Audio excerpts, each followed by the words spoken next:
au défilé.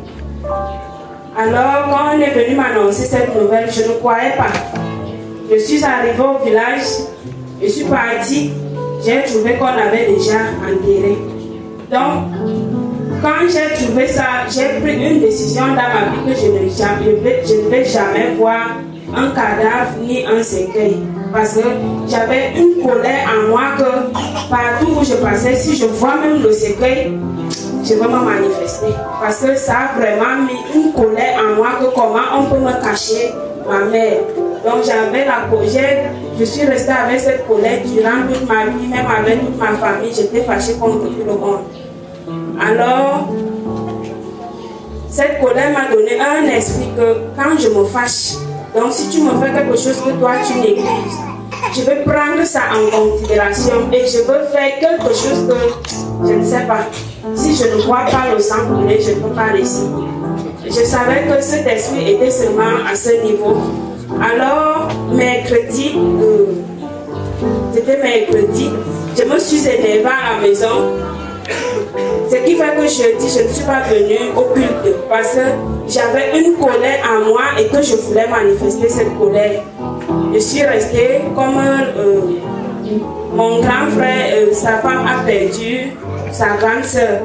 On était en train de se préparer pour aller au deuil. Les parents sont arrivés.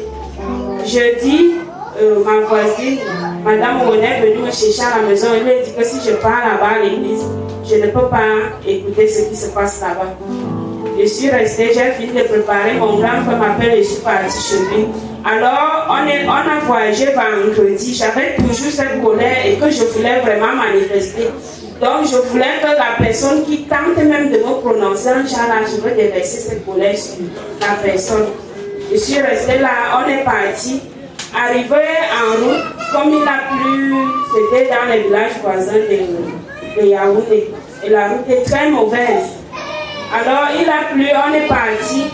Arrivé à un niveau là, il y a une colline qui est gâtée au milieu de la route. La voiture, on voulait monter, la voiture est rentrée. Alors, j'ai vu comme si moi-même j'étais couchée au sol et cette voiture est venue traverser. J'ai dit au chauffeur que pardon, laisse-nous descendre.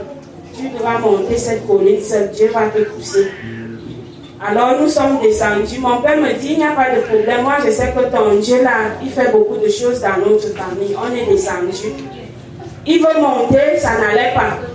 Il rentre encore. Alors je dis à mon père et à mon grand frère qu'il faut qu'on pousse cette voiture.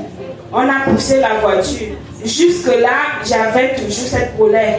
Donc je faisais semblant, mais j'évoquais toujours le nom de Dieu à chaque problème qui nous arrivait. Alors quand nous sommes arrivés, hier, on a commencé avec les cérémonies de l'enterrement. Quand on a pris le corps pour aller enterrer, ma petite soeur me dit que va arrêter ta belle-soeur. J'ai dit à ma petite soeur que non, je ne peux pas me lever et je n'ai même pas envie de voir le cadavre là parce que si je vois, c'est comme si c'est moi qu'on va enterrer. Elle me dit que mais pourquoi tu fais ça? Il faut aller l'aider, c'est ta belle-soeur. Je lui ai dit que non, je ne m'avance pas. Alors, on a porté le cercueil. Juste quand on vient passer avec le cercueil là, je vois comme si ma petite soeur arrêtait ma grande soeur qui était morte là. Mais je dis que c'est même quelle histoire que je vois, c'est sûr rester. Ma mère a commencé à raconter cette histoire que vraiment, cette famille, ils ne connaissent pas ce qu'ils ont perdu parce que nous-mêmes nous sommes passés par ça. Alors je me suis rappelé de tout ce qu'elle faisait vraiment dans ma vie. Je voulais pleurer à haute voix, mais j'avais peur dans mon cœur que ce n'est pas mon Dieu. Les gens vont me demander que celle-ci, elle pleure quoi. Donc j'ai encore gardé ça en moi. Alors, on ne faisait que me forcer que non, si tu veux pleurer, pleure. Parce que ma mère me connaît que quand je suis en colère, ça ne va pas. Elle me dit pleure, mais ça ne voulait pas sortir.